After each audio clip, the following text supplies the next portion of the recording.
좋은 부모가 있듯이 좋은 자녀가 있을까요? 좋은 부모는 분명히 좋은 부모, 나쁜 부모는 있잖아요.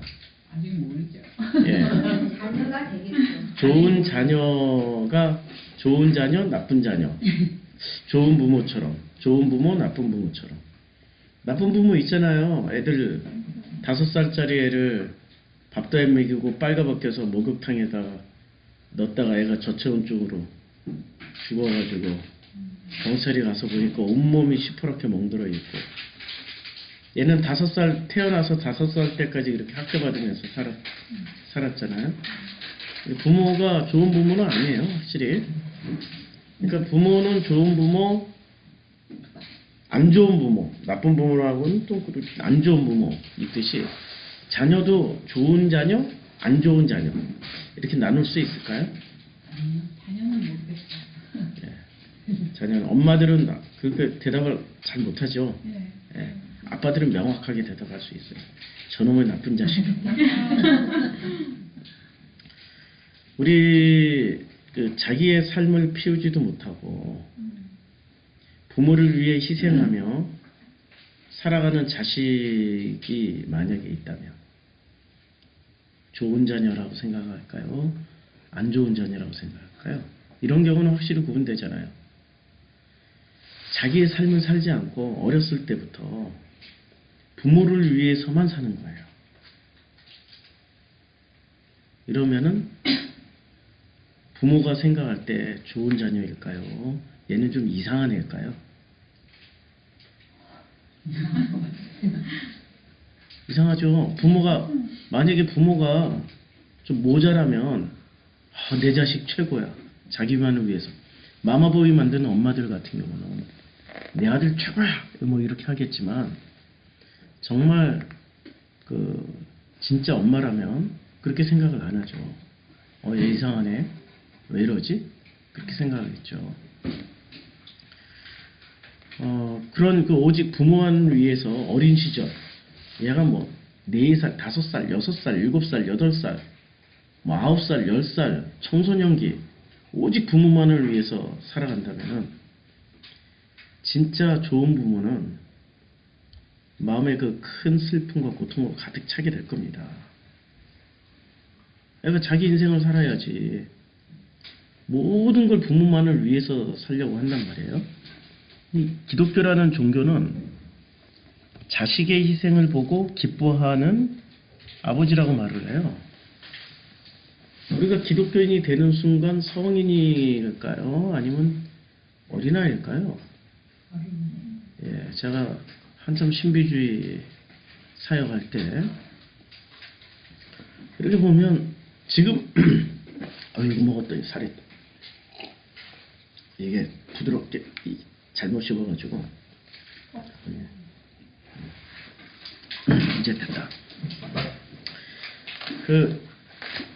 사역할 때 지금으로 얘기를 하면은 성인 아이가 보이는 거죠. 성인 아이. 분명히 몸은 성인인데 그 속에 있는 마음은 아이인 경우가 많아요.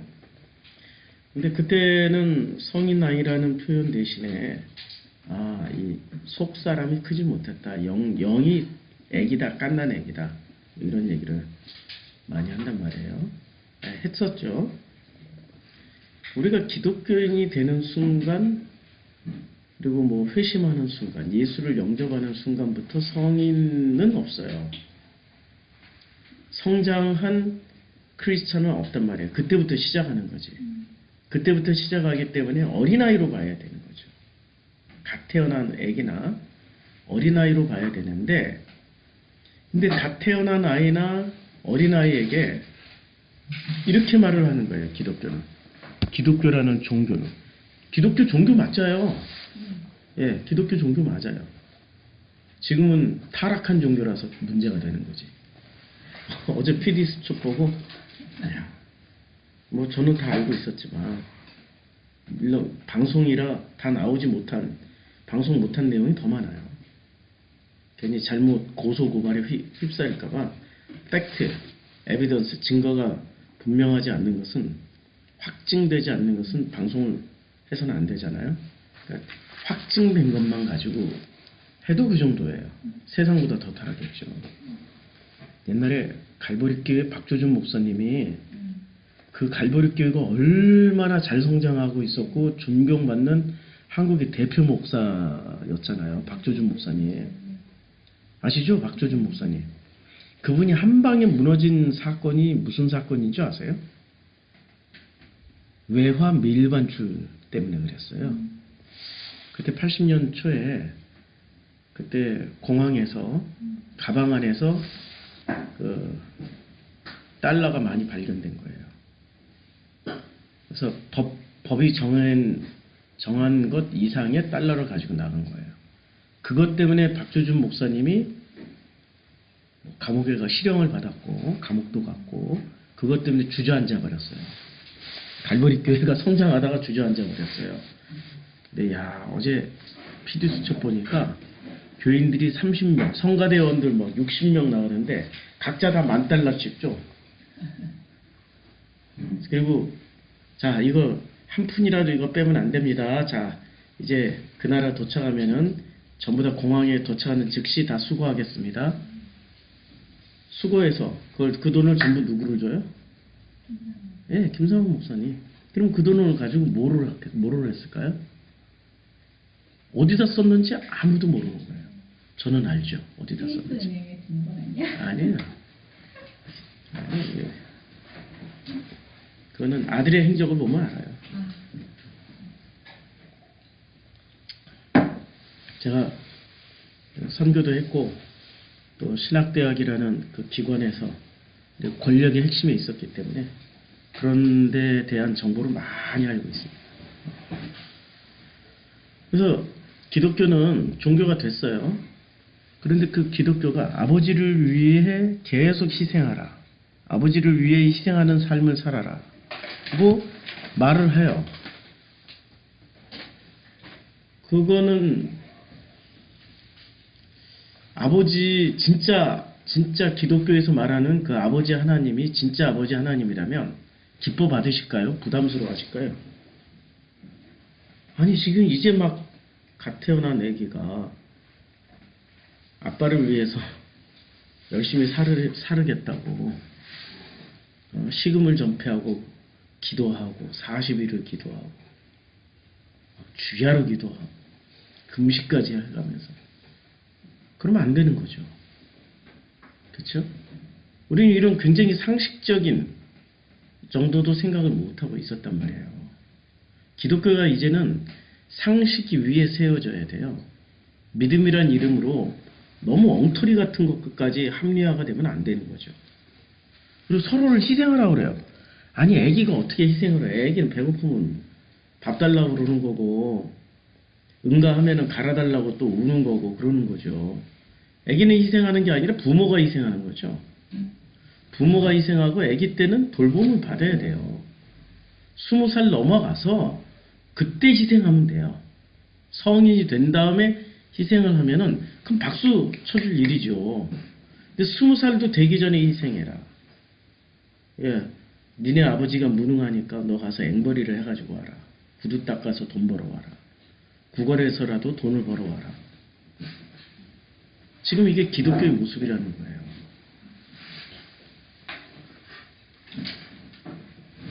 우리 아버지가 자 이제 우리 아버지를 한번 생각해 보자고요. 자식의 희생이 필요할 정도로 병들고 나약한 분이셨던가요? 아니잖아요. 창조주 하나님이란 말이에요. 그런데 왜 기독교는 창조주를 왜 피조물의 섬김, 즉 희생을 받아야만 하는 존재로 이렇게 바꿔버렸을까요? 왜 그렇게 바꿔놨죠? 자, 제가 질문을 드릴게요. 창조주 하나님이 우리를 섬겨야 될까요? 아니면 우리가 창조주 하나님을 섬겨야 될까요? 대답을 한번 해보세요.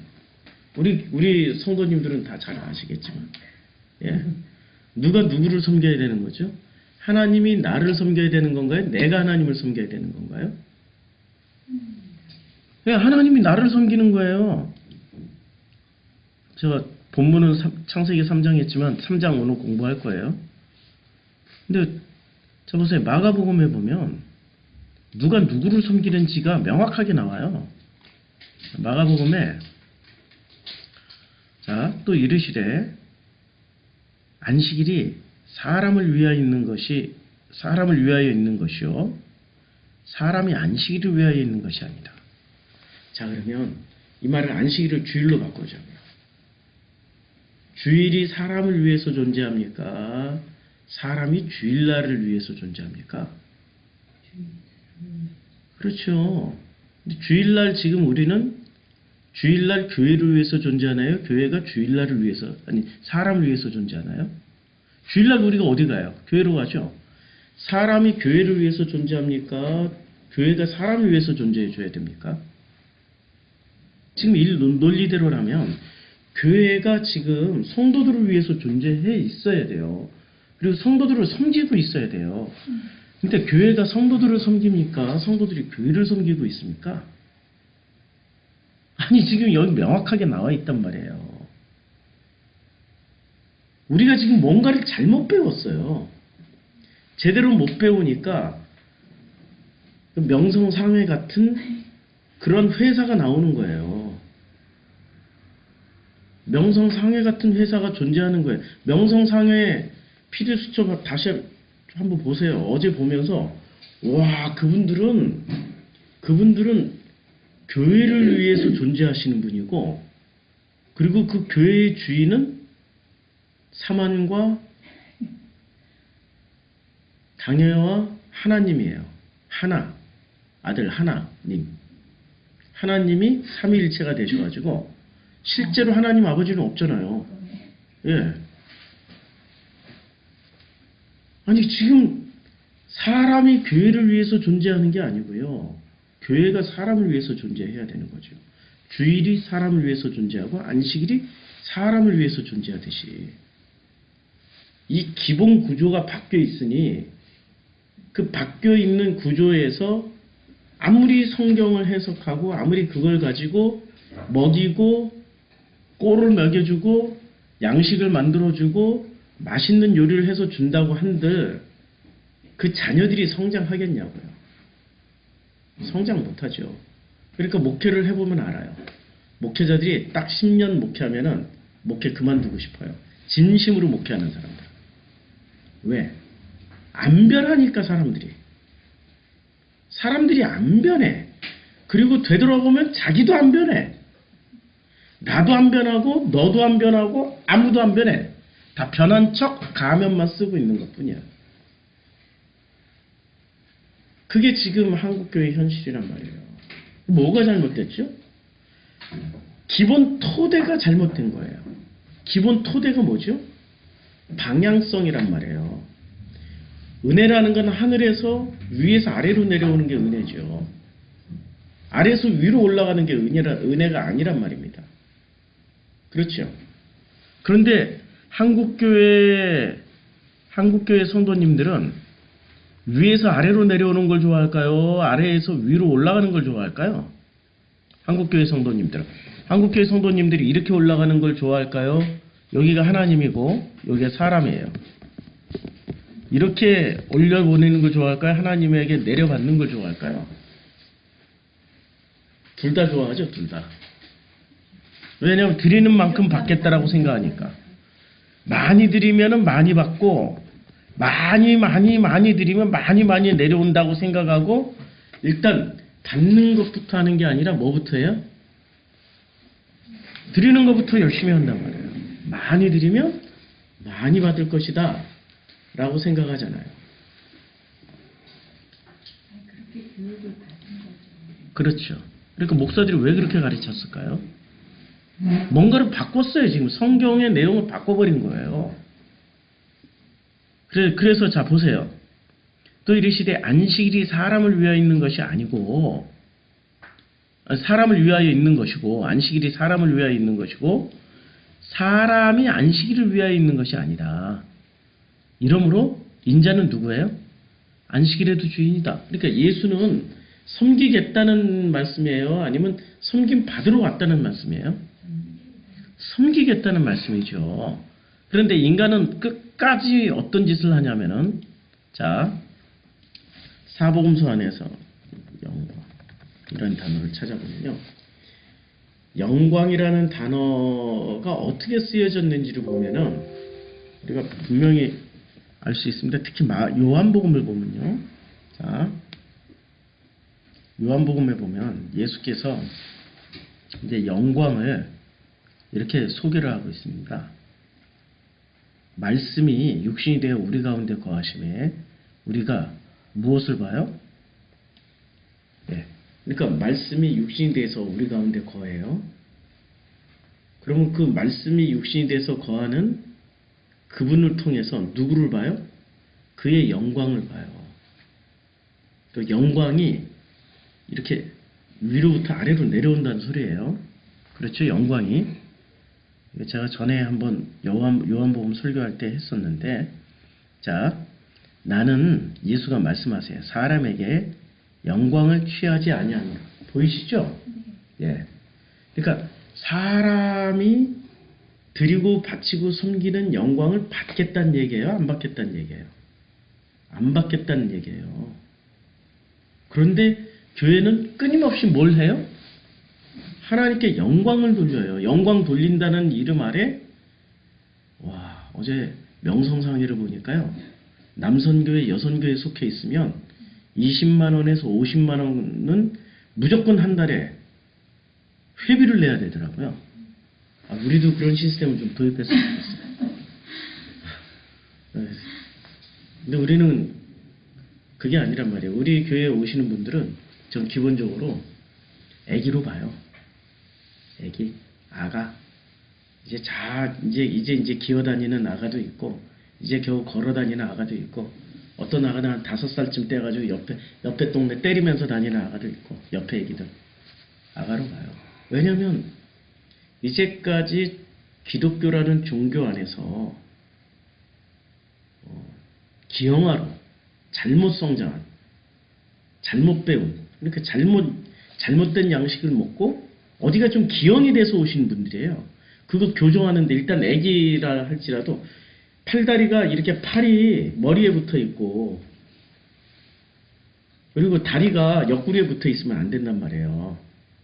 그거 다 교정하는데 시간 엄청 걸려요. 교정해주다 보면 엄청 아프겠죠. 괴롭죠. 교정 당하니까. 자기는 원하지 않는데 난 이렇게 신앙생활 잘 해왔는데 왜 자꾸 내 팔다리를 띄어가지고 왜 원상복귀 시키려고 그러냐고. 나 이대로 근육이 이렇게 형성되고 뼈대가 이렇게 형성돼 이대로 살다 갈래 하는 분들은 우리 교회에 안 나오시겠죠. 그러니까 그렇게 가요. 그래서 영광은 사람이 돌리는 게 아니라 하나님이 우리에게 주시는 거예요. 그래서 우리는 영광스러운 존재예요. 자, 5장 44절에 보면 요한복음 너희가 서로 영광을 취하고 유일하신 하나님께로부터 오는 영광을 구하지 아니하니. 와, 지금 보세요. 영광을 어떻게 취해요? 영광은 서로 지들끼리 취하는 거야. 그리고 하나님께로부터 오는 영광을 구해요, 안 구해요? 뭔가 지금 예수 정확하게 방향성을 얘기를 해주는 거예요. 성경의 방향성은 아주 정확합니다. 뭐 이렇게 망설이고 이런 게 없어요. 예수님 말씀하신 방향성은 하나님께서 사람에게 이렇게 내려오는 게 영광이에요. 이렇게 내려오는 게 이게 섬김이고 섬기러 오셨어요. 섬김 받으러 오신 게 아니고. 그런데 지금 교회는 어떻게 가르치냐면 교회는 이게 교회예요. 교회는 이렇게 가르쳐줘요. 우리가 하나님을 섬겨야 되고 우리가 하나님께 영광을 돌려야 된다. 그래서 강남에 있는 교회들이 특별히 이게 심해요. 사랑상회라고 있잖아요. 무슨 목사님, 사랑상회 회장님께서 그 8,500억인가 교회 회사를 짓고 어떻게 뭐라고 그랬습니까? 하나님께 영광을 온 교회 대문짝만하게 써놓고 기독교 신문에 온갖 방송에 다 나왔잖아요. 하나님께 영광을 돌린다고 쫙 손 벌리고 있고 박수로 영광 올려드리고 방향성이 어떻게 돼 있죠? 자기네들이 영광을 돌리는 거죠. 영광은 그냥 받는 거예요. 사람이 받는 거지 사람이 하나님께 드리는 게 영광이고 섬김이 아니란 말이에요. 하나님의 섬김을 받는 자리가 나라는 인간의 자리예요. 나라는 존재는 하나님의 섬김을 받는 거고 나라는 존재는 하나님께 영광을 받는 존재란 말이에요. 근데 이것을 누리라고 했더니 애가 너무 이상해. 너무 똘똘한가 봐. IQ가 한 300쯤 되나 봐. 허경영은 넘어서요. 감히 제가 어떻게 아버님이 주시는 은혜와 영광을 제가 받겠나이까. 제가 이제부터 아버님을 위해서 이 한 몸 살신성인 열심히 해서 아버님을 기쁘게 해서 아버님께 영광을 돌리겠나이다. 근데 그놈 나이가 5살이야. 그놈 나이가 5살이야. 5살짜리가 그런 얘기하면은 고맙다. 야 고맙다. 인사는 해줘야지.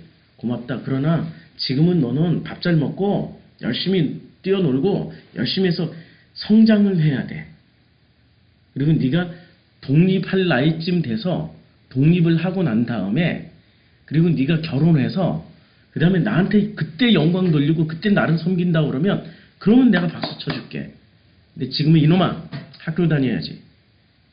근데 이놈이 또 자기 고집을 꺾지 않고 초등학교 1학년 들어갔어요.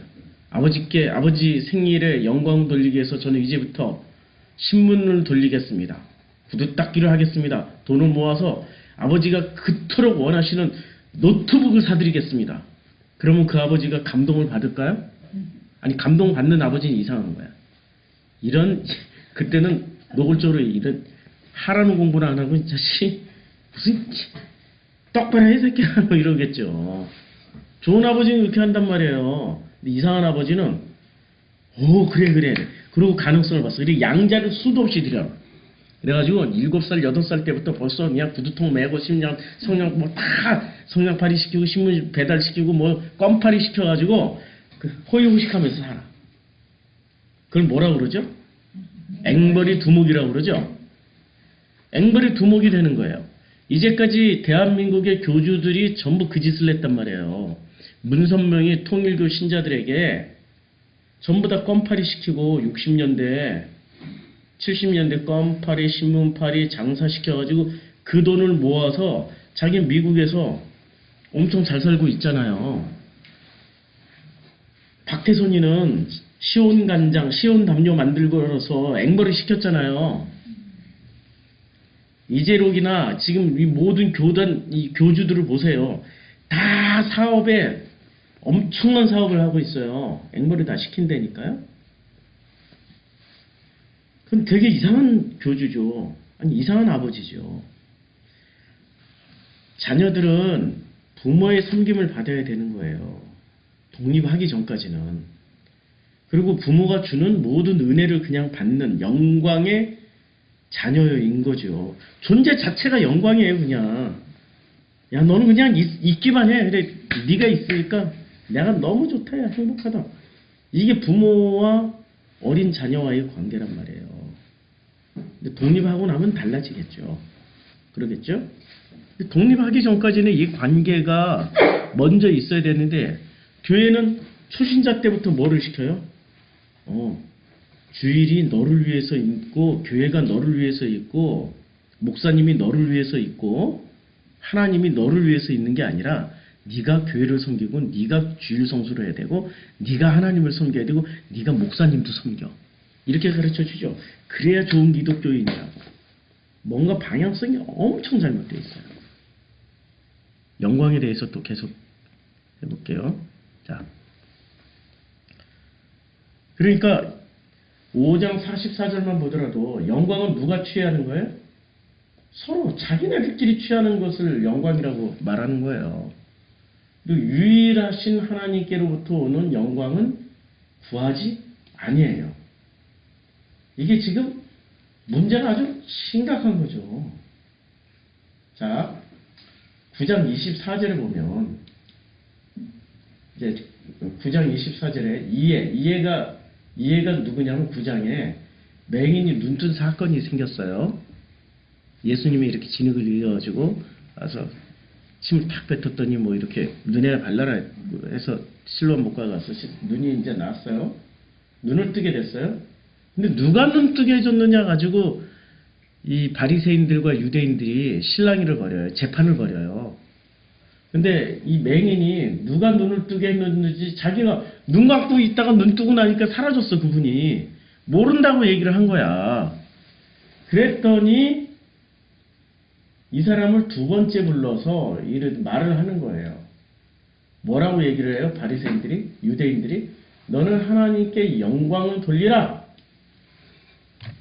야, 이때 당시에 유대인들과 바리새인들이 전매 특허가 뭐였는지 아세요? 하나님께 영광을 이었어요. 말만 꺼내면 하나님께 영광 돌린다고 그랬어요. 하나님께 영광을 이러고 사는 사람들이에요. 지금 누구 모습하고 똑같아요? 우리 상회들 모습하고 똑같잖아요. 제가 이렇게 자꾸 명성상회 무슨 상회 하면서 이렇게 이 가시가 박힌 소리를 하니까 불편해 하시는 분들도 있더라고요. 그냥 제가 이제 그전에는 그런 분들을 설득을 했어요. 그게 뭐 이러고 저러고 했는데 이제 저도 이제 피곤해졌어. 많이 몸이 힘들어서 그분들은 그러면 그냥 하나도 비판 안 하고 그냥 버터 발린 말 많이 잘해주고 위로해주는 그냥 오히려 그 대형 상회를 가시라고. 우리는 교회니까 그런 말 안 해준다고. 이제 그런 말 해주고 싶어. 이제 지쳤어. 너는 하나님께 영광 돌리라고 그러죠. 이 사람들은 하나님께 영광을 돌리기 위해서 살았던 사람들이에요. 2000년 전에 예수님 당시의 사람들은 하나님께 영광을 돌리는 것을 최고의 목표로 삼고 살았던 사람들이에요. 하나님께 영광 돌리는 그 기쁨과 행복으로 살았던 거예요. 그런데 하나님께 돌렸던 그 영광과 기쁨을 예수는 뭐라고 얘기를 해요? 너희가 서로 영광을 취하고, 그러니까 영광 취한다라고 자기네들끼리 영광 취하는 행위로 보는 거예요. 그냥 아무리 하나님께 영광 돌려봐야 그거는 하나님께 영광을 하면서 앞에 당회장 사장님께서 회장님께서 이렇게 하시면, 회장님이잖아 그분, 회장이잖아. 회장님께서 이러시면은 와, 우리는 전부 다 하나님께 영광 돌린 줄 알았더니 예수님이 정확하게 말씀하시는 거예요. 니들끼리 자화자찬하는 거야. 자화자찬하는 거라고. 그런 영광 하나님이 안 받으신다고. 하나님이 주시는 영광 위에서 아래로 내려오시는 영광이지 니들이 올려봐야 그거 영광 아니라고 분명히 말씀하고 있어요. 나는 사람에게서 영광을 취하지 아니하노라. 이렇게 말씀하고 있죠. 자, 8장 54절에 이렇게 말씀하고 있어요. 예수께서 대답하시되 내가 내게 영광을 돌리면, 그러니까 예수가 예수에게 영광을 돌리면 예수가 받았던 영광이 아무것도 아니에요. 사람이 사람에게 영광 주는 건 그건 영광이 아니란 얘기예요. 그리고 사람에게 받는 영광도 영광이 아니야. 예수가 말씀을 하셨어요. 그럼 어떤 게 영광이에요? 내게 영광을 돌리는 이는 내 아버지 곧 너희 하나님이라. 누가 영광을 줘요? 하나님이 영광을 주시는 걸 그냥 받는 거예요. 그게 아들이에요. 그게 바로 예수라는 아들이 확실하게 가지고 있는 영광의 방향성이에요. 섬김의 방향성이고. 근데 우리는 자꾸 누구한테 주려고 그래요? 영광을? 영광 받으면 되지 왜 자꾸 돌리려고 그래요? 왜 이렇게 됐을까요? 잘못 배운 거예요. 뭐 하나도 교회 안에서 제대로 배운 게 없어요. 교회에서 제대로 배워야죠. 근데 제대로 배우려면은 제대로 가르치는 대로 가야 된단 말이에요. 놀랍게도 가르치는 데가 없어요. 가르치는 데가 없어요. 그러니 오죽했으면은 저같이 이렇게 많이 모자란 사람을 하나님이 들어서 그런 거 가르치라고 지금 이렇게 전하게 하라고 하시는 걸까요? 사실은 안타까워요. 제가 이런 제가 이렇게 전하고 있을 때 수없이 많은 목사님들, 성도님들이 제대로 된 방향성을 가지고 전했으면은 저는 이렇게 목회 안 하고 제가 가지고 있는 재능 가지고 밥 벌어 먹고 살면은 재미나게 살 것 같은데 하고 싶은 일 많거든요. 일평생 그냥 카메라 하나 들고 여행 사진 작가 그것만 해도 밥 벌어 먹고 살 수 있을 거거든요. 근데 하나님이 자꾸 이렇게 뭔가를 영광을 이렇게 주시고 저를 섬겨주시고 하니까 어쩔 수 없이 그 섬김을 받다 보니까 이렇게 된 것 같아요. 자, 이제 방향성에 대해서 알았죠. 그럼 성경은 성경의 방향성은 성경의 모든 내용은 방향성이 있을 거란 말이에요. 성경의 모든 내용은 방향성이 있는데 이 방향성이 사람이 위로 올라가야 되나요? 위에서 아래로 내려오는 방향성인가요? 성경에 쓰여져 있는 기본 철학이 있을 거 아니에요. 그 기본 철학이 뭐죠? 위에서 아래로 내려오는 거예요. 하나님으로부터 사람에게 내려오는 게 기본 방향성이에요. 그래서 그 방향성을 가장 잘 설명해 주는 게 창세기 1장이죠. 자, 창세기 1장을 읽을 때 우리는 어떤 방향성으로 읽어요? 예? 위에서 아래로 읽어요? 아래에서 위로 읽어요? 태초에 하나님이 천지를 창조하셨죠. 근데 하나님이 말씀을 하시죠. 빛이 있으라 하니까 빛이 있어요. 이 방향이 지금 위에서 아래로 내려오는 겁니까? 아래에서 위로 올라가는 겁니까? 위에서 아래로 내려오는 거잖아요. 명확하죠, 방향성이. 방향성이 아주 명확해요. 자, 그러면 창세기가 쓰여질 당시와 그리고 예수님 당시의 종교적 상황을 보자고요. 창세기는 어디서 쓰여졌죠? 창세기가 쓰여진 장소. 성경의 내용만 가지고 학자들의 얘기 땡. 학자들의 얘기 참고하지 말고 학자들은 솔로몬 시대 때 쓰여졌다. 포로기 이후에 쓰여졌다. 이게 창세기가 어떻게 모세가 쓸 수 있었느냐. 엄청난 얘기들을 많이 해요. 저도 그거 다 참고해요. 다 참고하고 공부했고. 그런데 성경에 있는 내용을 가지고 얘기를 하면 창세기는 어디서 쓰여졌냐면은 광야에서 쓰여진 거예요. 맞잖아요. 광야 이전에는 창세기가 있었을까요?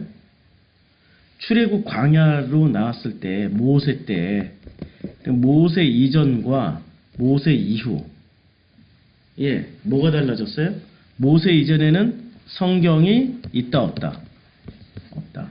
모세 이후에 성경 있다. 성경은 모세 이후에 있는 거예요. 모세 이전에는 성경이 없었어요. 그러니까 아브라함, 이삭, 야곱, 요셉. 그러니까 모세 이전에 믿음의 조상들은 성경을 읽고 신앙생활을 했을까요? 성경 없이 신앙생활을 한 거예요.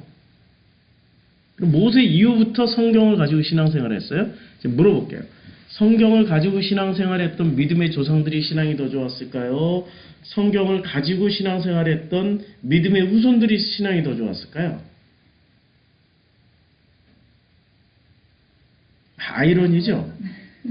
아이러니죠?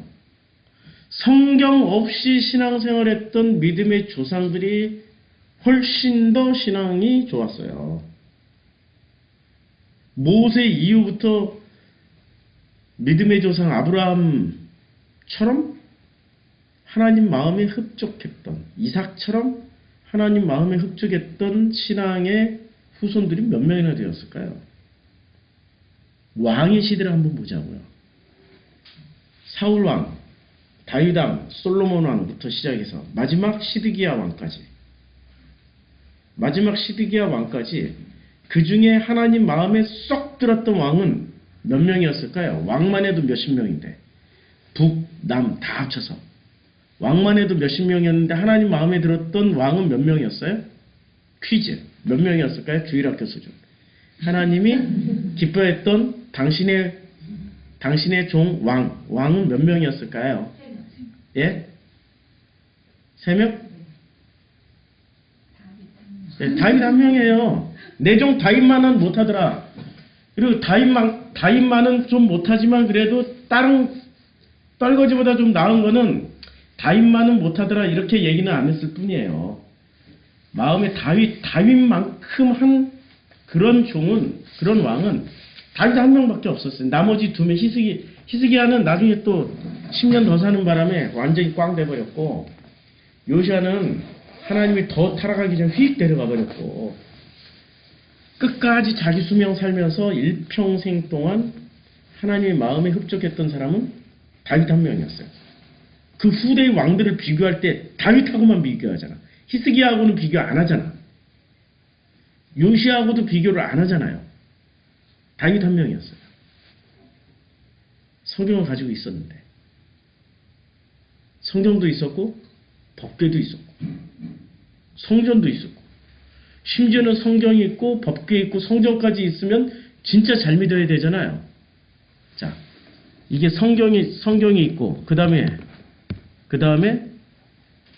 법궤, 그 다음에 장막, 그 다음에 성전, 이렇게 있으면 이야, 이게 다 갖춰지면 진짜 좋은 신앙인들이 많이 나와야 되잖아요.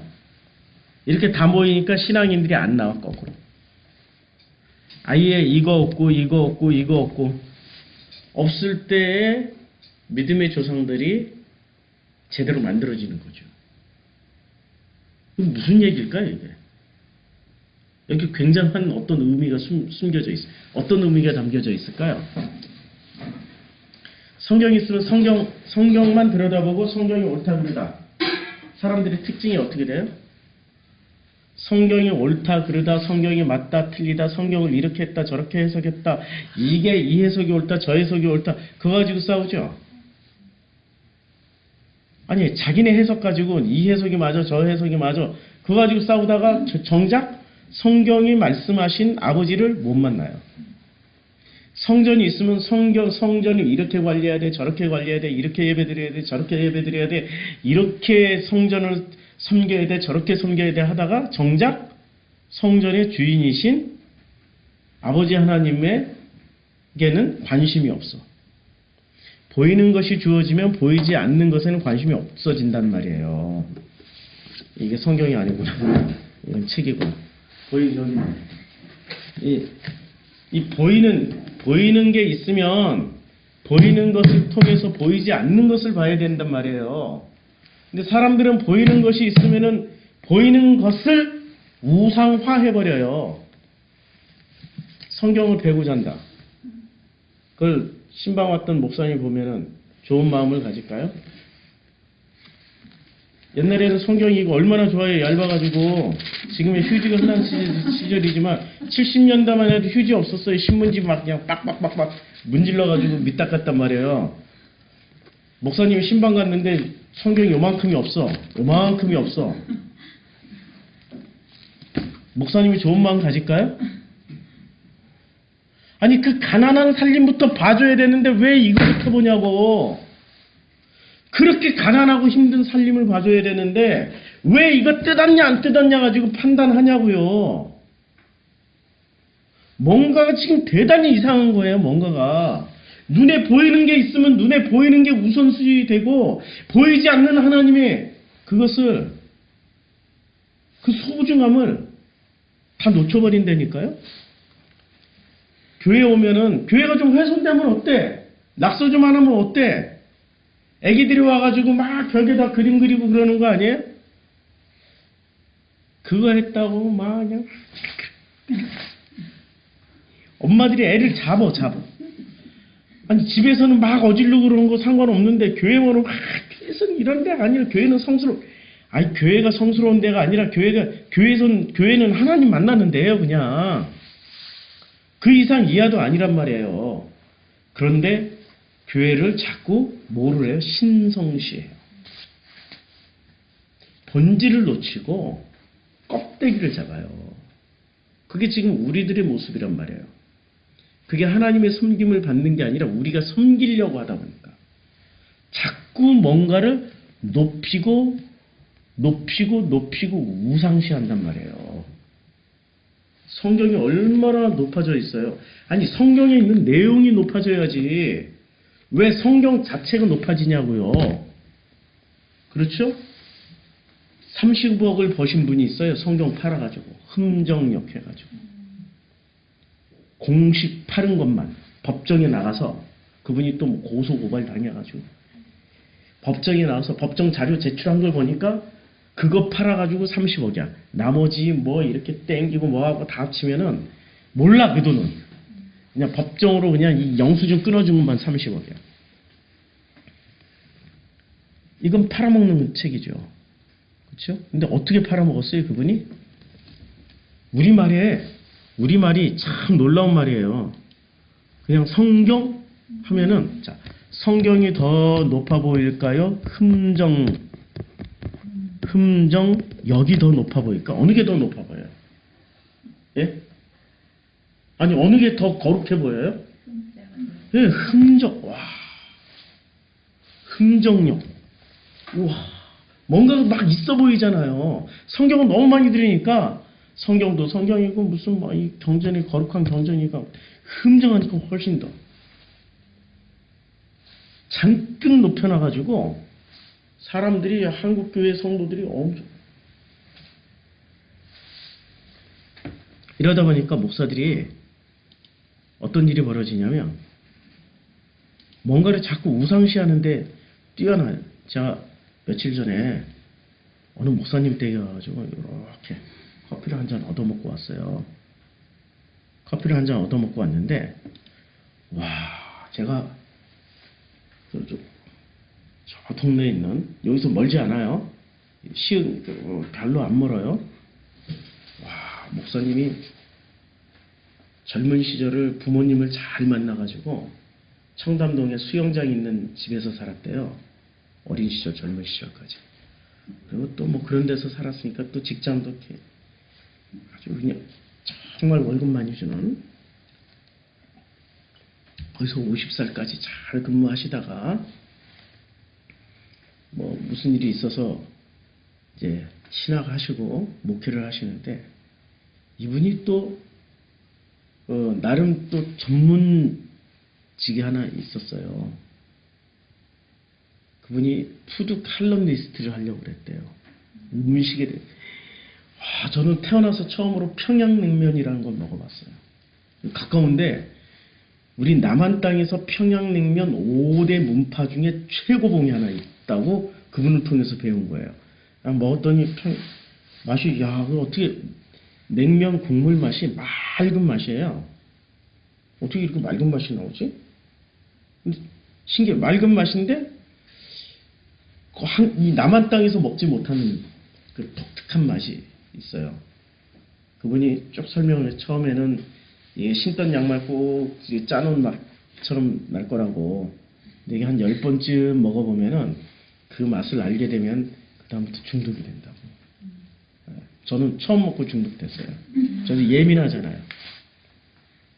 그 정도의 아주 전문적인 식견이 있었던 분이세요.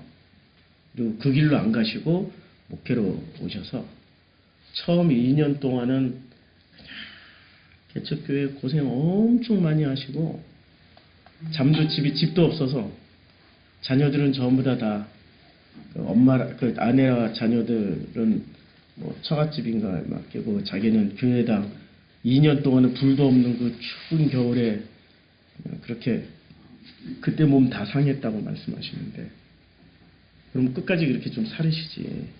교회 갔더니 와 커피 자랑을 하십니다. 진짜 제가 전 세계 커피를 다 먹어본 사람 아니에요.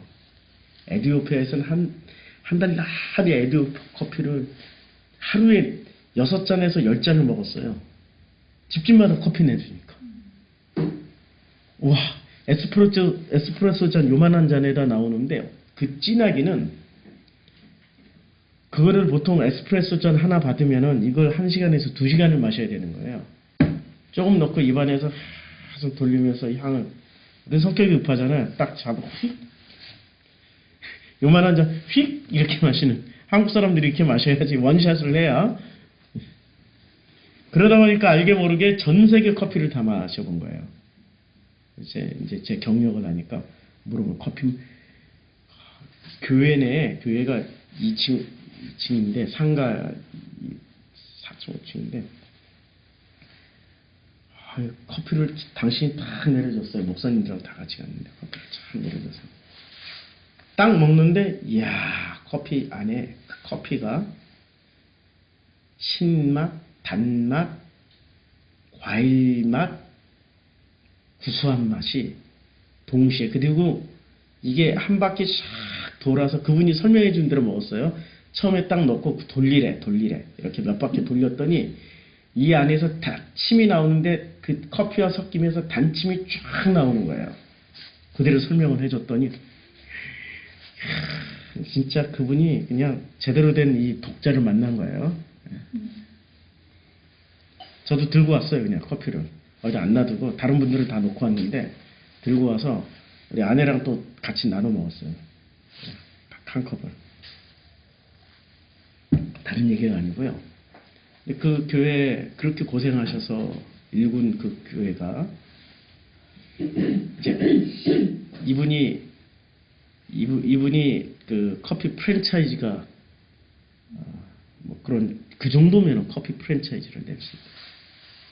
근데 교회를 이제 카페를 요만하게 냈어요. 카페를 교회 식당에 아예 카페를 하나 냈어요. 정식 허가 다 받고. 근데 이게 커피 내리는 기계가 어느 집사님이 헌물을 하겠다고. 근데 그 집사님은 당신 생각에 저게 비싸야 한 200만 원? 진짜 비싸면은 뭐 한 700만 원에서 1000만 원 정도 하겠다.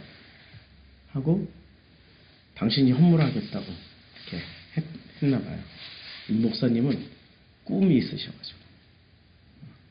그래서 보통 이게 한 기계가 한국에서 제일 비싼 게 거의 한 2천만 원 정도 한대요. 그래가지고 이분한테 당장에 목사님 어떤 기계 원하십니까? 2천만 원짜리 이러면 안 될 것 같으니까 기계 파는 집 다니면서 커피 맛을 다 보여줬대. 설명을 다 해줬대. 그랬더니 선택을 한번 해보라고 그랬더니 값은 얘기 안 하고 저게 제일 좋다고. 그래서 값이 얼마냐? 저거 한 2천만 원쯤 한다고. 그랬더니 그 집사님 어머나 어떻게 하나님은 내 주머니에 딱 2천만 원이 있는 거 알고 어떻게 하셨는지 이야 너무 놀랍다고 이러면서 샀는데 잠깐 그것만 사는 게 아니라 이게 그 찢는 것하고 그 다음에 물을 끓이는 기계하고 뭐가 또 다 합쳐서 2,500만 원. 제가 지금 무슨 설명을 하려냐면 그 과정에서 잘 보세요. 만약에 우리 교회 같았으면 어떻게 했을까요? 우리 교회 같았으면 그냥 가서 사 먹으라고 동네 주민들 가서 사 먹고 그래야 대화도 하고 올 거 아니냐고. 근데 그렇게 자기 돈 2천만 원에다가 헌물을 하겠다고 했으니까 그것도 플러스 500만 원 더 해놓으니까 나중에 그 기계 사신 분이 그 커피를 그냥 거기에 그냥 책임자가 돼버린 거예요. 완전히 그냥 커피 드리고 바치고 헌신을 하는 거야. 이 기계가 여기서 나온 커피가 최고라고 자기가 뭐 최고라고. 야 저분은 청담동의 아파트 그 수영장 있는 아파트 출신과 야 저분이 역시 50가지 사업을 하신 분답게 사람을 돌리는 능력이 뛰어나구나.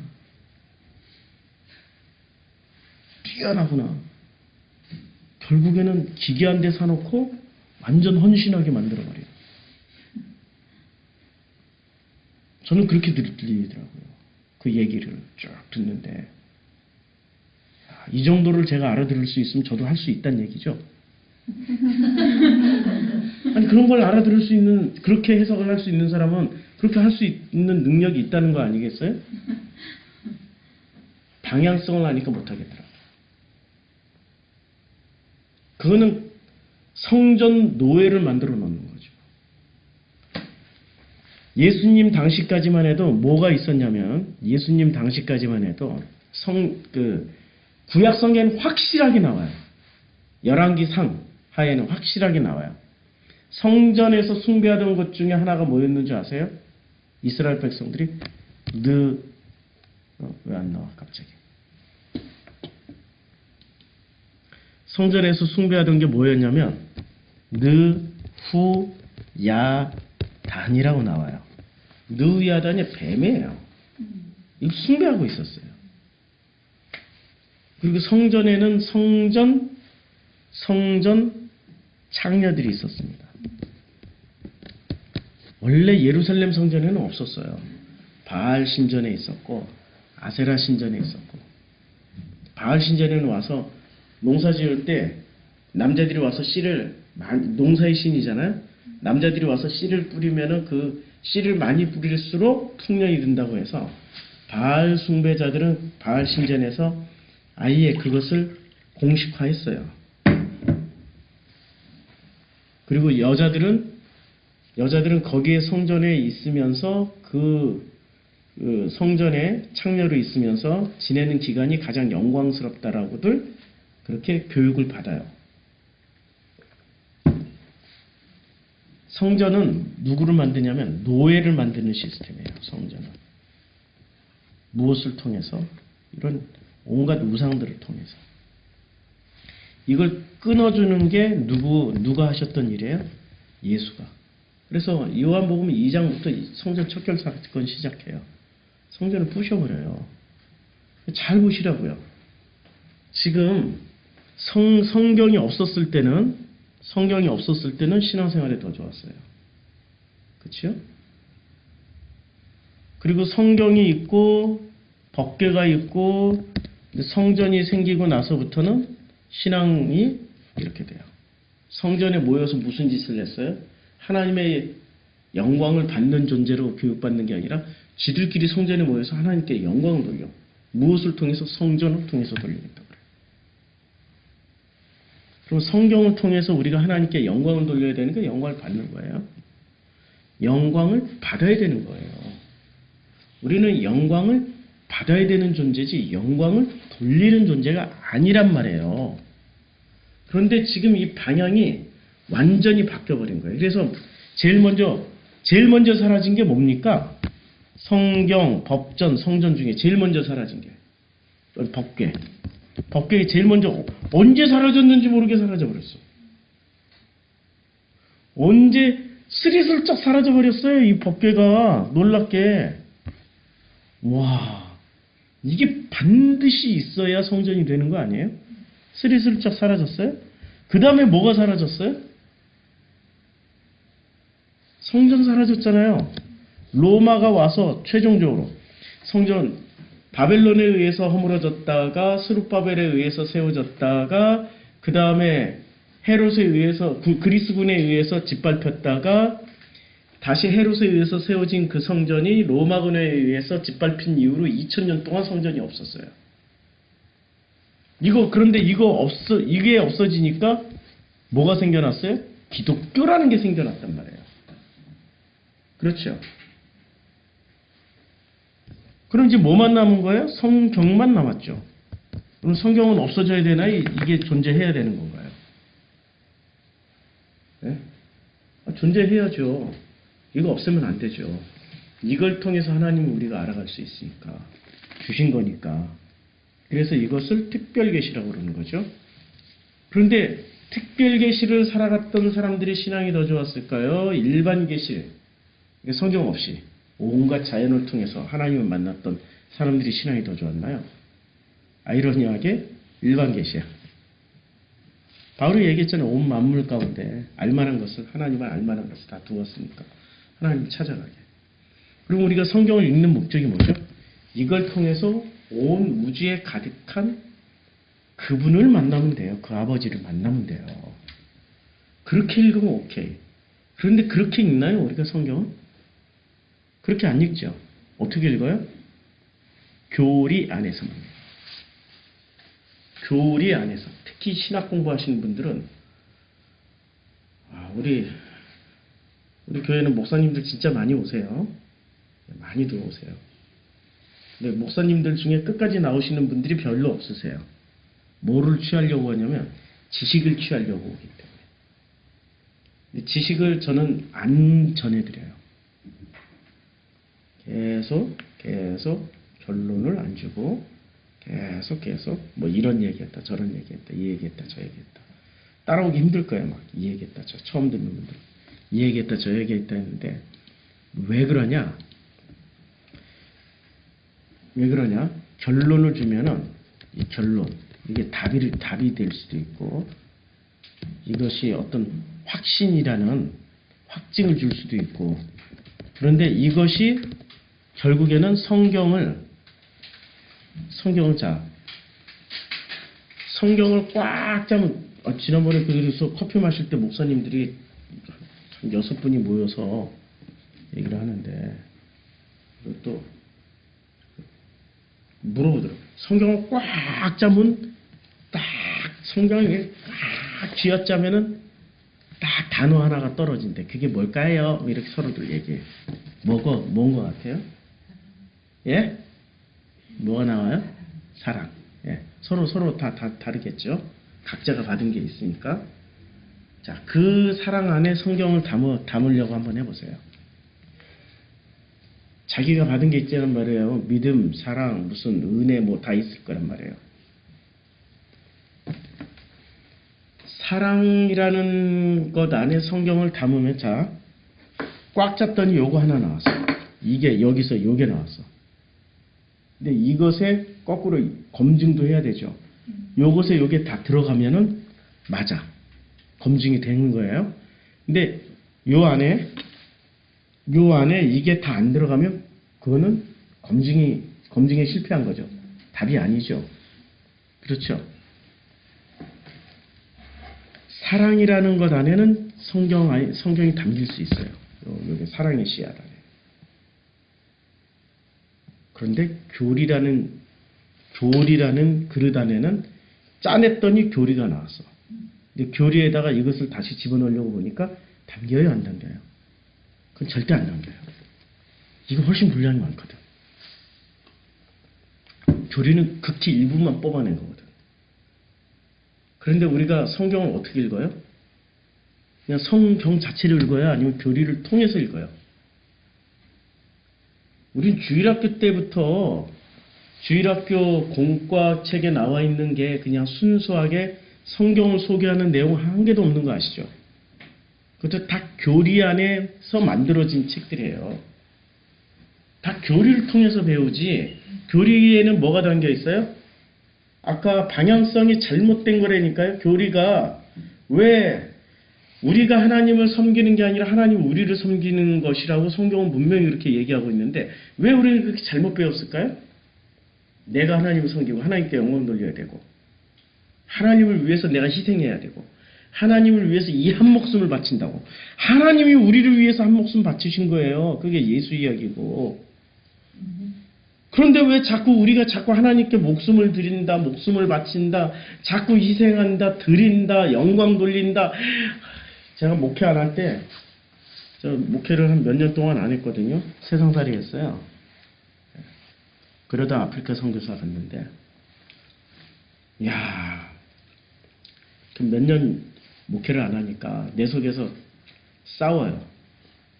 내가 이렇게 살면 안 되는데, 목사가 이렇게 살면은 죄를 짓는 건데 하나님께 영광을 돌려야 되는데 하나님의 영광을 가려 그게 하나님이 원하는 대답이 아니었는데 내가 교리에서 그렇게 만들어져 가지고 교리의 수많은 메시지들을 듣다 보니까 나도 모르게 하나님께 영광 돌리기 위해서 뭔가를 하지 않으면은 나는 하나님의 배신자 같은 생각이 들어요.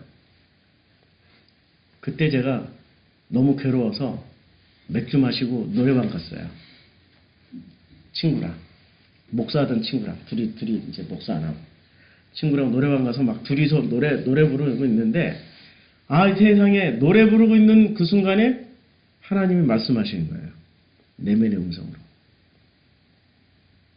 사랑하는 아들아, 내가 너로 인하여서 참으로 기쁘다. 이게 뭐지? 노래 부르다가 이게 뭐지?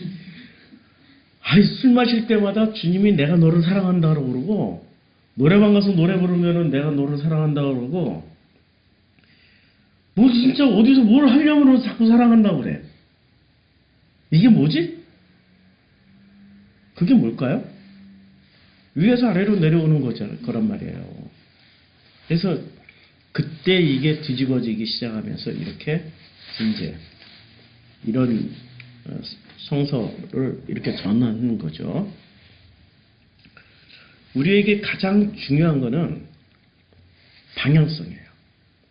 방향성이 위에서 내려오는 걸 받느냐 아니면 내가 드리는 거냐 이거예요.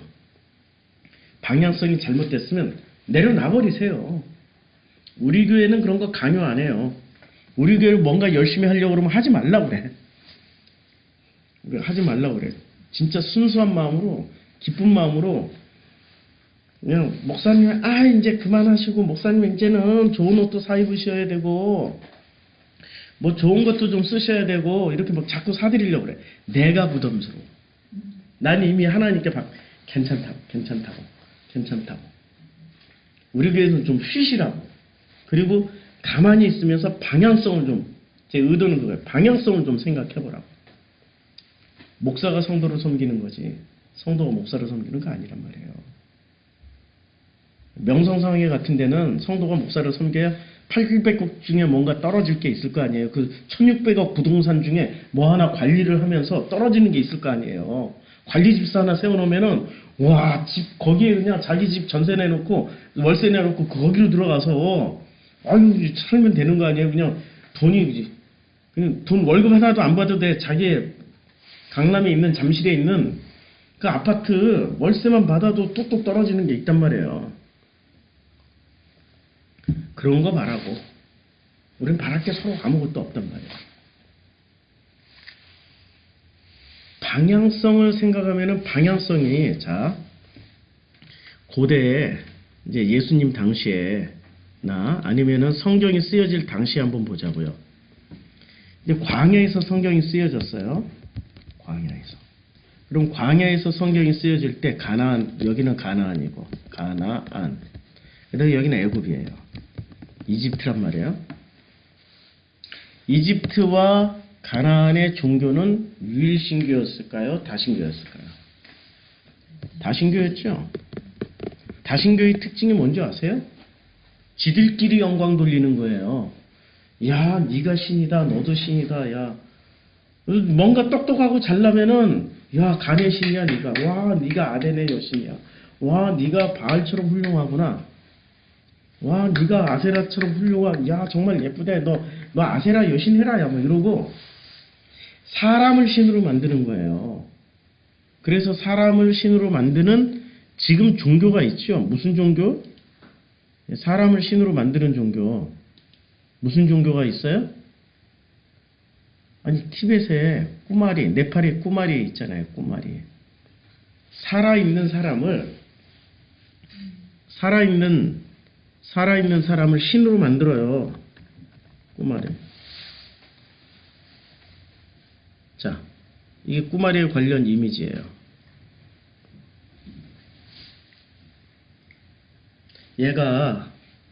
얘 어린애죠?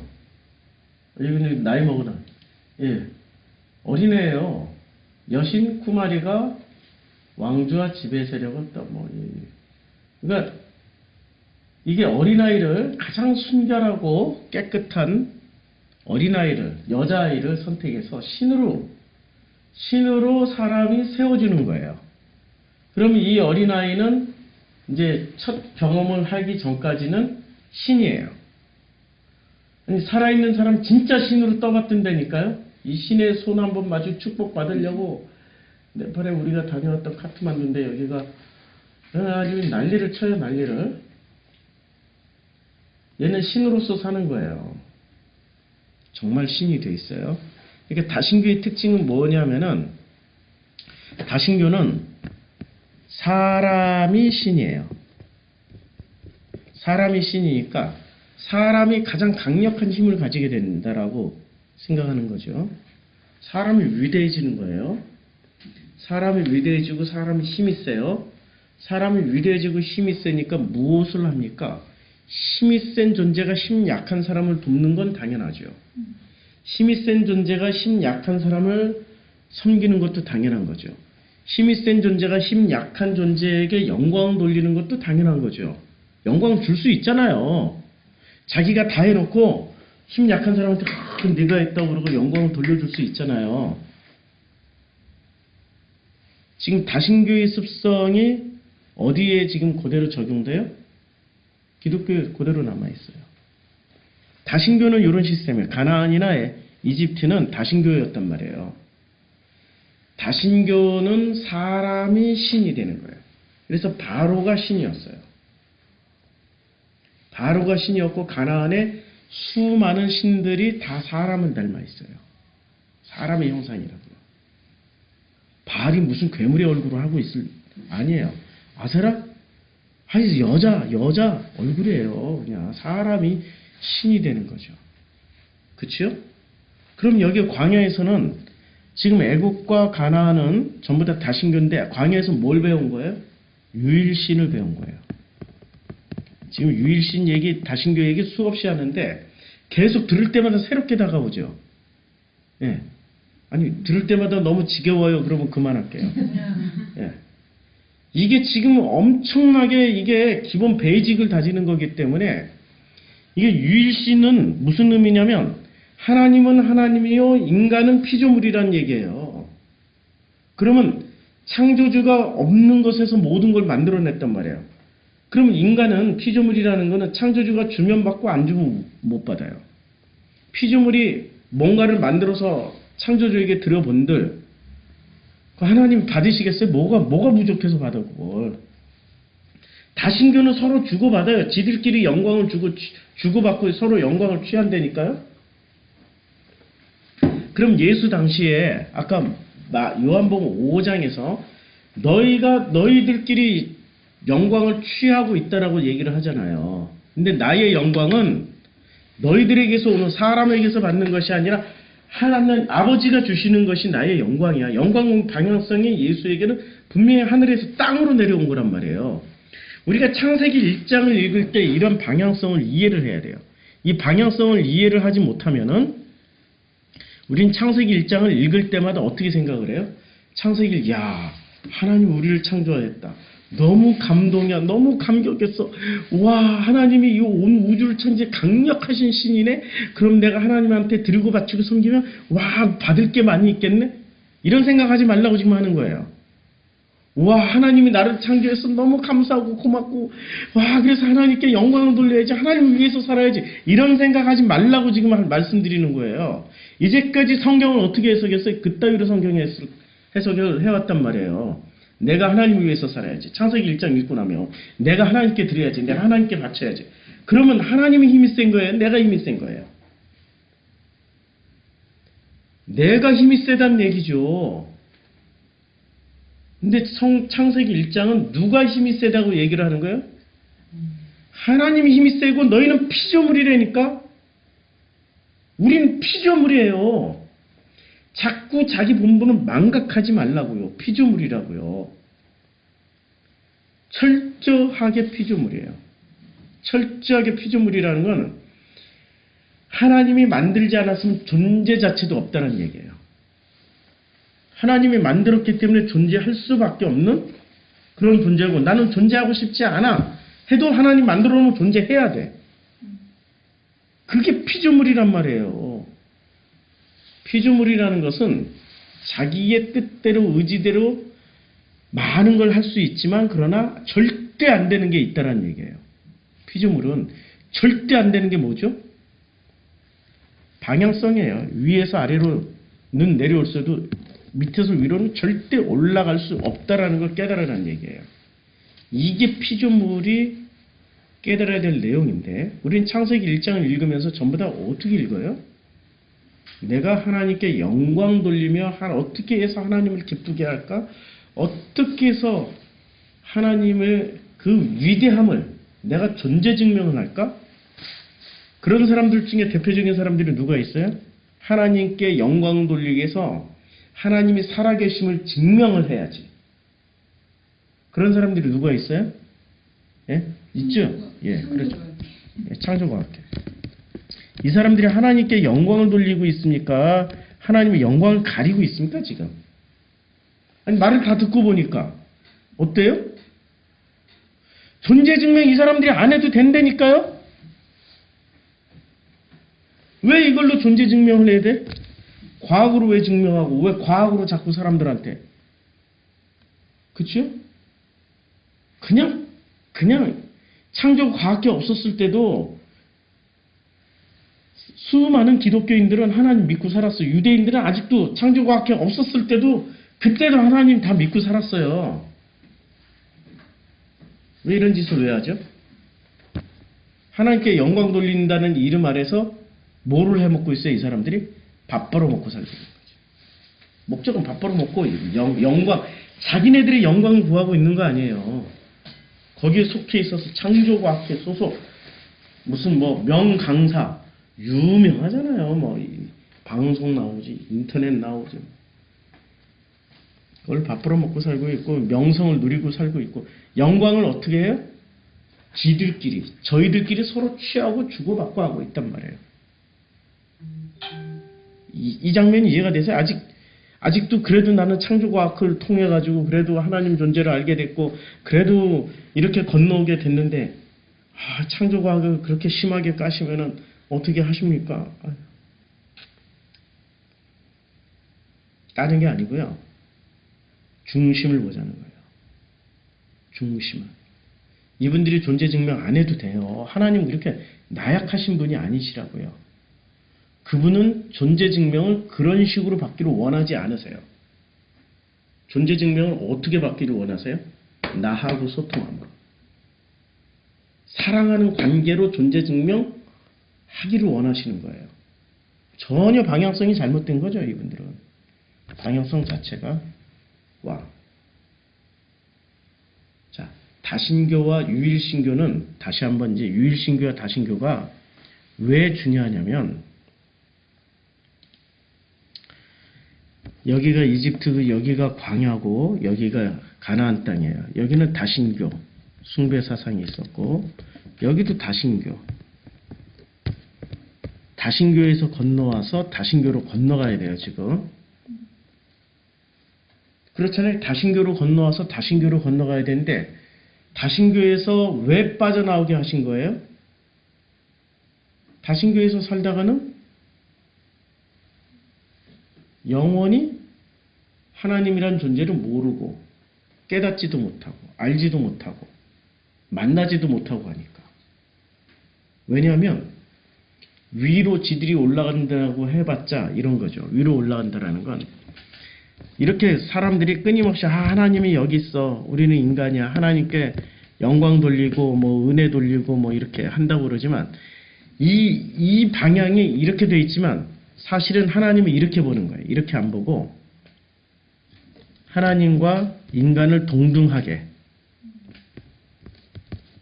이 방향으로 보는 거예요. 우리는 올라간다고 그러지만 하나님 보기에는 옆으로. 야, 그리고 또 이것도 하나님이 아니야. 니들이 만들어 놓은 신일 뿐이야. 신인 동용론. 이게 인간이 이건 니들이야. 그냥 내가 다시 그려줄게. 그리고 주님이 다시 그려주면 사람과 사람 사이에 사람과 사람끼리 소통하는 것뿐이야. 니들이 이렇게 우리는 이렇게 생각하지만 하나님은 이렇게 생각을 해버려요. 여기까지 이해가 되죠? 예, 여기까지. 그래서 여기서 꺼내주신 거예요. 다신교에서 광야로 데리고 나왔어요. 근데 광야에서 뭘 가르쳐 주냐면 유일신을 가르쳐 줘요. 유일신. 그러면 예수는 그 유대인들에게 뭘 가르쳐 줬을까요? 예수가 유대인들에게 가르쳐 줬던데요. 뭘 가르쳐 드렸을까요?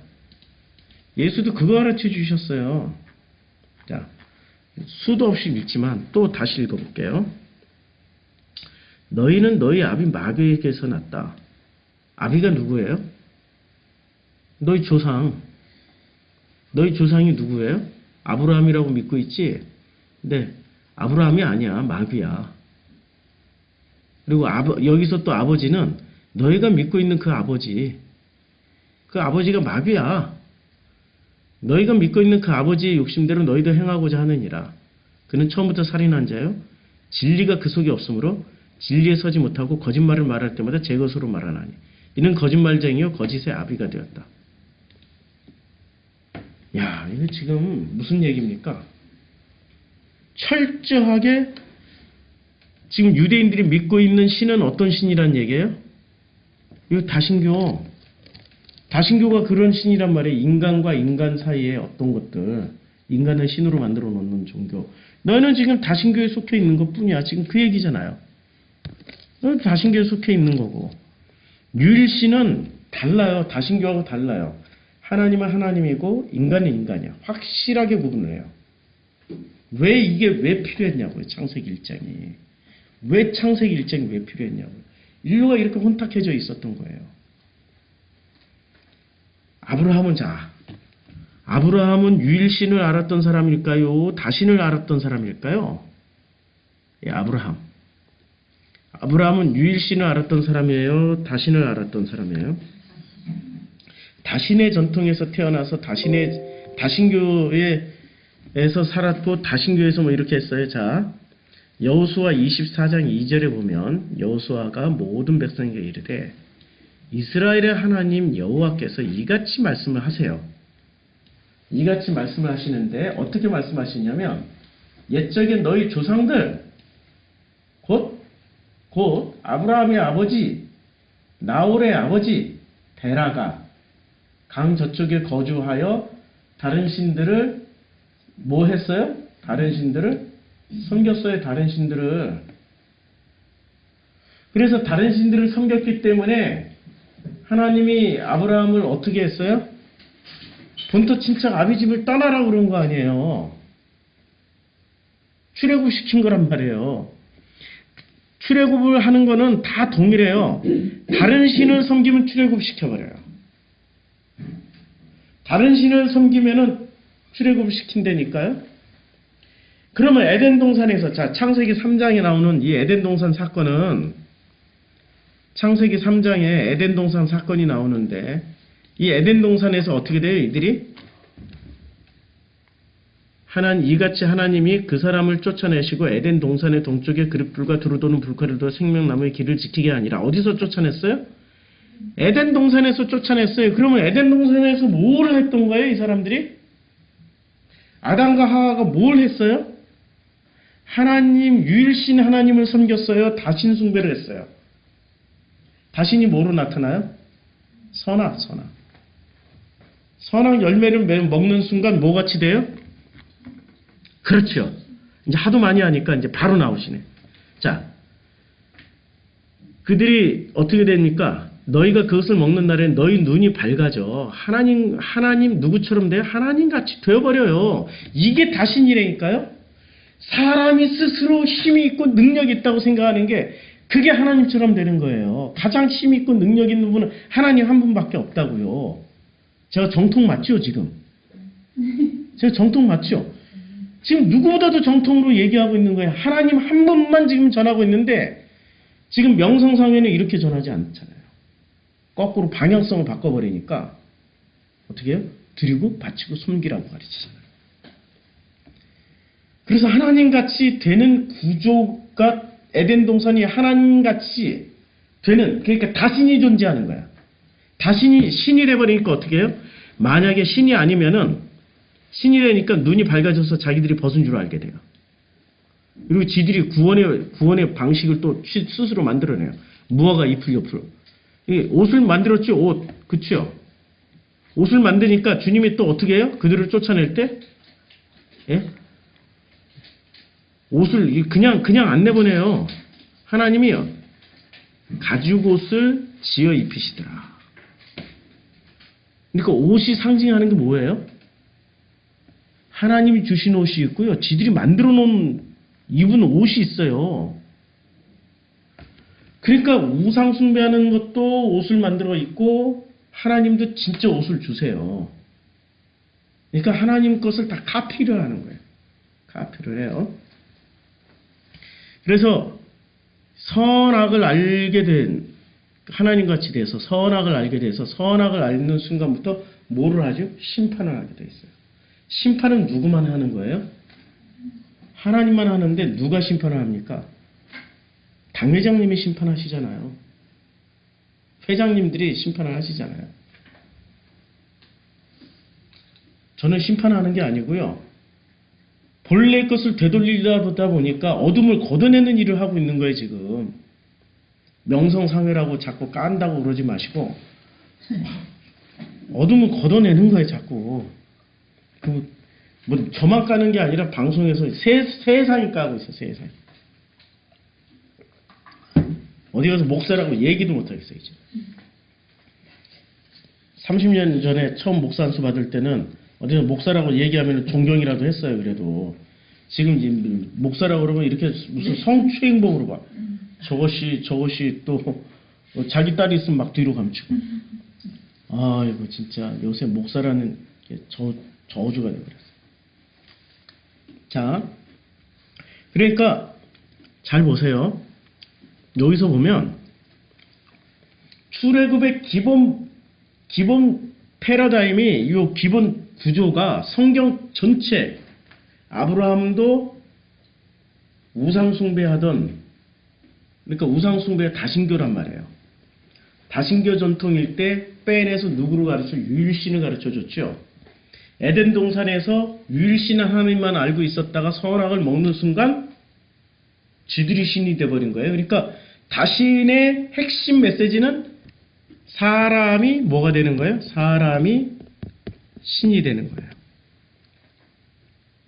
다신교의 핵심 메시지는.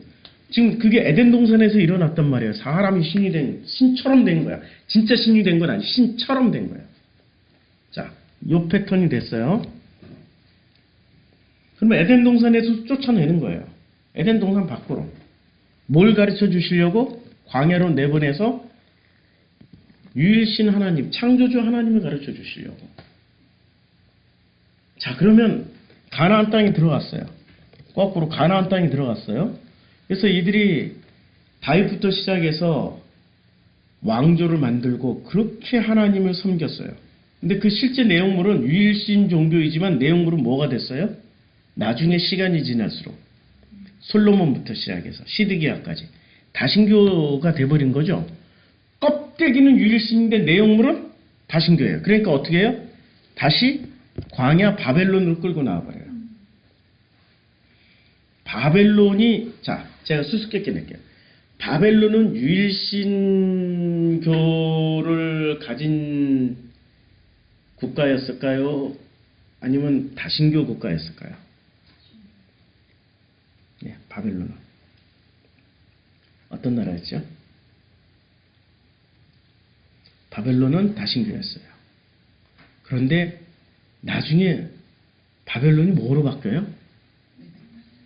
예, 페르시아로 바뀌죠.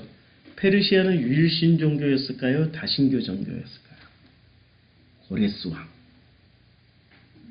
예, 그 유명 유일신 종교예요.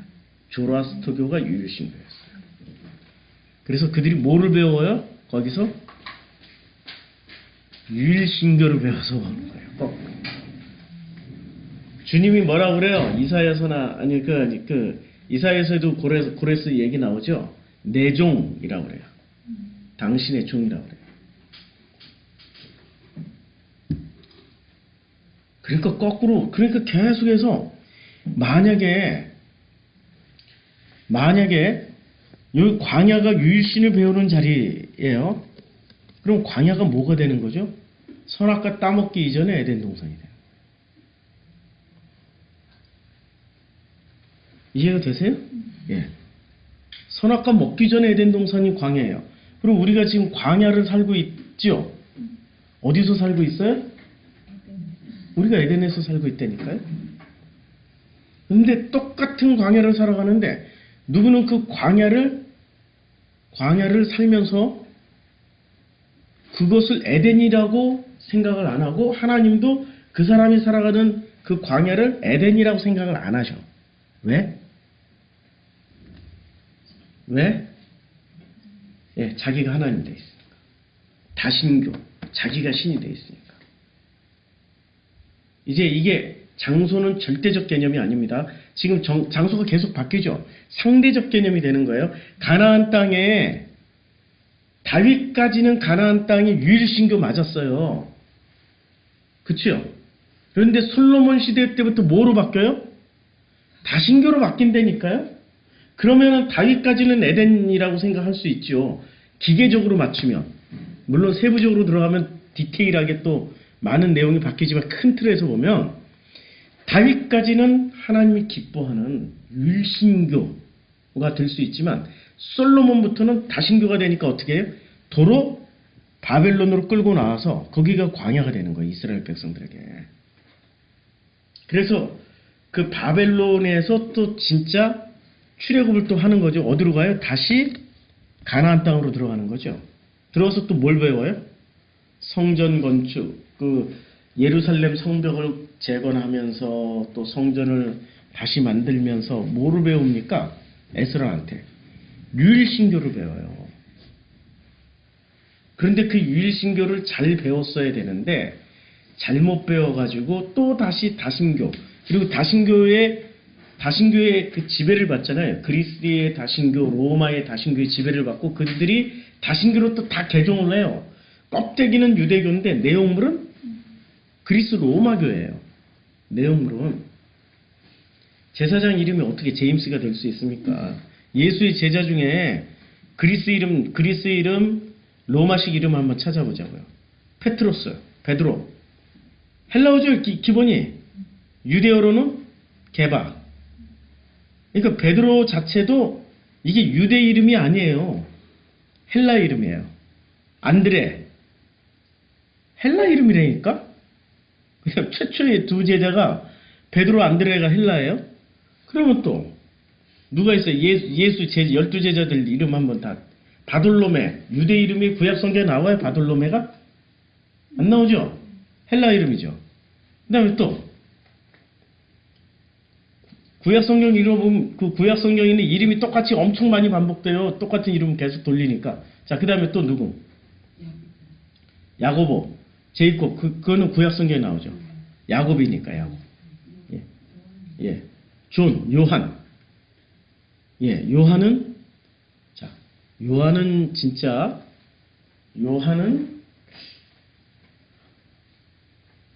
예수는 일단 예수부터. 예수는 유대 이름입니까? 아니면은 헬라 이름입니까? 아니면 로마 이름입니까? 유대 이름. 어떻게 할 수 있죠? 예수와 하니까 예수와가 여호수아. 예, 그렇죠. 예. 그렇죠? 이런 식으로 따지면 예수의 제자들 중에 상당 퍼센테이지가 그리스나 로마식의 이름이었어요. 수제자인 베드로부터 시작해서. 그리스 이름이었어요. 그러니까 막 뒤죽박죽 섞여버리는 거예요. 그러니까 이 모델을 계속해서 왔다 갔다 해도 안 되니까 나중에 누가 옵니까? 예수가 오셔가지고 한꺼번에 이것을 다 끌어안아 버리시는 거죠. 그래서 예수가 오실 수밖에 없는 거예요. 예수가. 자, 창세기 1장을 보면은 우리가 창세기 1장에서 뭘 봐야 되냐면 창세기 1장에서 방향성을 봐야 돼요. 이거 하나. 창세기 1장, 2장, 3장을 통해서 방향성을 보는데 방향성이 언제 깨져요? 방향성이 깨지는 게 하늘에서 내려온 걸 받는 그게 자연스러운 건데 하늘에서 내려온 하나님이 주시는 것을 안 받고 하나님이 주시는 은혜를 안 받고 자기네들이 영광 돌리려고 할 때 그러니까 언제부터 시작된 거죠? 선악과 먹을 때부터. 그때부터 사람들이 뭐가 되냐면 그때부터 자신들이 눈이 밝아져서 하나님처럼 되어서 이제는 자기네들이 하나님께 영광 돌리려고 그래요. 그러니까 하나님께 영광 돌리려고 하는 교회를 다니면은 거기는 선악 집단이라고 보시면 돼요. 거기는 판단 정지 무지하게 당하는 거죠. 자, 여기까지 창세기를 지금 디테일하게 들어가려고 오늘은 3장을 탁 펴놓고 다 준비를 이렇게 다 해놨어요. 여기 조금만 할까요? 예, 조금 더 할까요? 9시 반인데 좀 더 할게요. 자, 번역이 벌써 이렇게 어떻게 되냐면 창세기 3장 1절이 어떻게 번역이 되냐면 그런데 뱀은 여호와 하나님이 지으신 들짐승 중에 가장 간교하니라. 들짐승 중 가장 간교하다라고 번역을 했어요. 가장 간교하다. 그러니까 마치 수많은 들짐승들 중에서 뱀은 그 중에 제일 간교한 놈이야 라고 번역을 했어요. 맞을까 하고 질문을 던져보자고요. 자, 일단 이게 뱀, 이게 나시, 이제 요게 베하 나하시 이렇게 돼 있어요. 좀 히브리어로 하면은 뱀이 이렇게 돼 있는데 이게 접속사가 요게 접속사고 요게 정관사예요. 관사예요. 나시가 요게 이제 뱀이에요. 그래서 그 뱀이 now the serpent 이렇게 번역이 되어 있고 뱀이 하야 이게 동사예요.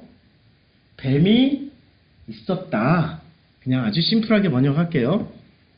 뱀이 이게 완료니까 있었다예요. 미완료는 계속 있는 중이야. 상태와 이게 완료와 미완료 우리가 성경 공부 때 한번 했는데 기억하세요? 만약에 완료로 너 구원 받았다 하면은 구원 받은 거야. 근데 미완료로 쓰면은 너 구원 받을 거야 하면은 받을까요? 못 받을까요? 확신이 있을까요? 없을까요? 없어요, 없어. 히브리어 동사 시제 딱 두 개밖에 없어요. 완료냐, 미완료냐. 완료로 말했을 때는 하늘이 무너지고 천지가 무너진다 하더라도 완료된 거야. 이미 끝났어. 내 안에서 다 이루어진 거예요. 하나님이 이미 완료를 다 시켜놓은 거예요. 미완료는 계속 진행형이거나 미래에 어떤 게 일어날 일이거나 이게 영원히 완료가 안 돼 있는 거예요. 그냥 영원히. 그러니까 히브리어는 우리말하고 굉장히 달라요. 다시 한번 제가 이것을 다음 시간에 정리를 해드릴게요. 완료냐 미완료냐라는 걸 이걸 알아야지 이거 명확하게 이해를 할 수 있어요. 뱀은 존재했었어요. 확실하게 존재했어요. 완료니까. 이거 완료죠. 동사 칼동사 완료. 남성 3인칭이에요. 뱀이 남성이에요. 자, 뱀이 있었어요. 근데 여기 간교하다라고 번역을 했어요. 아름을 간교하더라 번역을 했는데 이건 나중에 이제 무엇 중에 짐승 중에 가장 간교하더라. 이게 콜이에요. 콜이란 동사예요. 이게 전치사 명사 남성 단수 이게 전치사가 붙은 남성 단수 연계형이에요. 근데 이 콜이 어떻게 쓰여졌냐면 전치사 명사 남성 단수 그 연계형으로 쓰여져 있는 것을 성경에서 찾아보면 이렇게 번역이 되어 있습니다. 자, 콜이 창세기 1장 21절부터 나와요. 콜이 어떻게 번역되어 있어요? 모든으로 번역되어 있죠. 그쵸? 무엇 중에 라고 안 돼 있어요. 자, 콜이 또 여기는 어떻게 번역되어 있죠? 모든 것을이라고 번역되어 있죠. 창세기 1장 28절에 여기는 1장 29절에 제일 많이 나와요. 모든 채소와 모든 나무르과 온 지면과 모든이란 뜻이죠. 콜을 주로 뭐라고 번역했어요? 모든이라고 번역했죠. 요게 드디어 접속사, 전치사, 명사, 남성, 단수, 연계형 나오는데 이게 지금 아까 쓰여졌던 창세기 3장 1절에 모든 짐승 중에 라고 번역한 거 문법이 똑같아요 지금. 자, 여기 어떻게 모든 것에게는이라고 되어 있는데 아까는 창세기 3장 1절은 어떻게 되어 있어요? 다르게 번역되어 있죠. 예, 그 짐승 중에 가장 간교하니라. 뭔가를 지금 의도적으로 막 비틀어 놨어요. 자, 콜이 만물이라는 건 모든 물질이라고 그러죠. 모든. 자, 창세기 2장 1절에도 콜이 쓰여져 있는데 전치사 명사 남성 단수 연계형 똑같죠? 똑같아요. 3장 1절에 콜하고 문법이 다함으로. 자, 그 지으시던 일이 다함으로 그러니까 그 지으시던 일을 다 이렇게 총합적으로 그러니까 이 총합이라는 개념이에요. 지금 콜은 문법이 총합이라는 개념이에요. 자, 그래서 2장 뭐 20절 봐도 자, 모든 이에게 전치사 명사 남성 단수 접속사 전치사 명사 모든에게 모든이라고 다 번역을 했어요. 근데 창세기 3장 1절에 오면 어떻게 돼요? 전치사 명사 남성 단수 연계형 돼 있는 것들도 전부 다 무엇 중에라고 무엇 중에 가장이라고 번역한 성경이 있습니까? 없습니까? 근데 왜 이렇게 번역을 했죠? 의심을 하라니까? 그러면 제대로 번역하면 이거죠. 뱀이 있었다. 모든 짐승. 그리고 이게 이제 번역이 안 되는 거지. 들짐승 중에 뱀이 있었다라고 번역하면 쉽죠. 근데 이걸 말을 바꾸라고. 사람은 번역할 때는 우리가 말을 바꾸라고요. 이게 먼저 입력이 되니까 들짐승 중에라고 입력이 돼 있으니까 우리는 자꾸 그런 식으로 생각하는 거야. 이런 개념이에요. 뱀이 모든 짐승의 총합이었다라고도 우리는 생각할 수 있단 말이에요. 아니 개념적으로 보면 지금 이제까지 코를 번역한 걸 보면 그쵸? 모든 짐승 중에도 아니고 뱀은 모든 짐승이었다. 이렇게 번역되는 거죠. 그쵸? 자, 그 다음에 간교라는 아름을 보자고요. 이제 간교라는 게 간사한, 교활한, 영리한, 영악한인데, 자, 이 간교가 이 아름이 어떻게 쓰여졌는지를 보자고요. 창세기 3장 1절에 처음 나와요. 욥기 5장 12절에 나와요. 괴울한 자. 괴울이 좋은 단어는 아닌 것 같죠? 욥기 15장 1절에 간사한 자라고 나와요. 근데 잠언에 가면은 번역이 바뀌어요. 뭐로 바뀌어요? 슬기로운으로. 그 다음에 잠언 12장 23 슬기로운 자는 번역 바뀌죠 지금. 13장 16장 슬기로운 자로 바뀌어요. 번역이. 그러니까 번역이 간사로도 번역할 수 있고 슬기롭다도 번역이 돼요. 똑같은 단어예요 지금 아름. 그 다음에 4장 18절 보면은 슬기로운 자. 잠언은 무조건 다 뭐로 번역했어요? 슬기로운으로 다 번역을 했어요. 그리고 잠언 27장 12절에 아름이 딱 여기까지만 쓰여졌어요. 그러면 창세기 3장 1절에 간교라고도 번역할 수 있지만 뱀은 모든 짐승들의 슬기였다. 모든 짐승들의 지혜였다. 이렇게 번역할 수 있단 말이에요. 모든 짐승의 지혜였다. 이제까지 콜의 용법을 보면 근데 이렇게 번역을 왜 안 했죠? 뭐가 들어가 있어요? 번역할 때도 이미 그들의 교리와 신학이 들어가 있어요. 이렇게 번역을 할 수가 없죠. 어디서는 콜을 예외용법 여기서 딱 한 번 쓰여졌는데 콜의 예외용법으로. 그치요? 그러면 뱀이 이제 정체가 달라지는 거죠. 모든 짐승의 대표 지혜였어요. 뱀은. 모든 짐승의 대표 지혜. 그 대표 지혜가 뭘 줬어요? 사람에게 뭘 줬어요? 선악 따먹으라고 그랬죠? 그래서 따먹었어요. 그 대표 지혜가 뭐였어요? 선악. 대표 지혜가 결국에는 뭐였어요? 우리가 하나님처럼 된 거예요. 이 모든 지식의 대표 지혜는 사람에게 끊임없이 네가 하나님이야 라고 얘기해 주는 거예요. 그럼 마지막은 영주주의와의 싸움이라니까요. 네가 하나님이야. 그러면 우리가 하나님이 된 순간부터 우리는 지금 유일신 하나님을 믿는 게 아니라 뭐를 믿고 있는 거예요? 자기 자신을 믿는 다신교 신앙인이 된 거예요. 그럼 하나님은 우리를 어디다 재교육을 시키기 위해서 어디로 내보내세요? 광야. 지금 다들 어디에 와 있어요? 전부 다 뭐가 되어 있는 거죠? 우리는? 왜 광야에 나와 있어요? 다시 에덴으로 돌아가야 되는데 광야라는 과정을 거쳐야 되는 거죠. 왜 광야에 나오게 된 거예요? 내가 신보다 더 세다는 얘기, 내가 신보다 더 세기 때문에 나와 있는 거예요. 유일신보다 더 세기 때문에 나와 있는 거예요. 그래서 유일신교를 안 믿는 타 종교는 어떻게 드리고 바치고 섬기고 영광 돌리라고 그래요. 그건 하나님과 상관없는 종교예요.